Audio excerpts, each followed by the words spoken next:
Mr. President. Annie Linsky with the Washington Post. Hey, Annie. I wanted to ask you a little bit about one of the sort of major themes of your campaign and how you sort of intend to measure and enact it, and that is the idea of unity.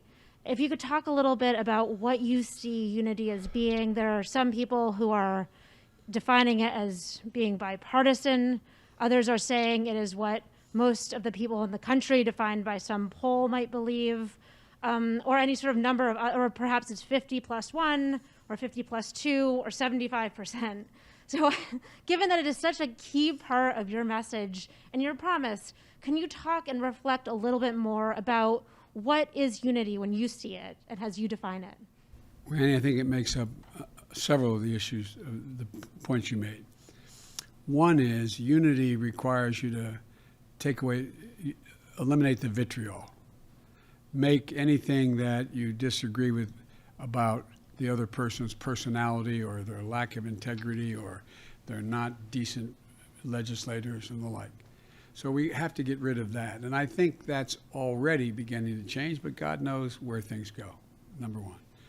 Unity also is trying to reflect what the majority of the American people, Democrat, Republican, Independent, think is within the fulcrum of what needs to be done to make their lives and the lives of Americans better. For example, if you look at the data, and I'm not claiming the polling data to be exact, but if you look at the data, you have, I think it's, I hope I'm saying it gets correct. You may correct me if I get the number wrong. I think it's 57, 58% of the American people, including Republicans, Democrats, and Independents, think that we have to do something about the COVID vaccine. We have to do something about making sure that people who are hurting badly, can't eat, don't have food, are in a position where they're about to be thrown out of their apartments, et cetera, being able to have an opportunity to get a job, that they all think we should be acting, we should be doing more. Unity also is trying to get, at a minimum, if you pass a piece of legislation that breaks down on party lines, but it gets passed, it doesn't mean there wasn't unity. It just means it wasn't bipartisan. I prefer these things to be bipartisan because I'm trying to generate some consensus and take sort of the, how can I say it, the vitriol out of all of this. Because I'm confident from my discussions. There are a number of Republicans who know we have to do something about food insecurity for people in this pandemic.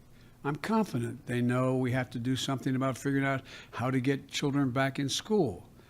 And there's easy ways to deal with this. One, if you're anti-union, you can say it's all because of teachers. If you want to make a case, though, that it's complicated, you say, well, what do you have to do to make it safe to get in those schools? Now, we're going to have arguments.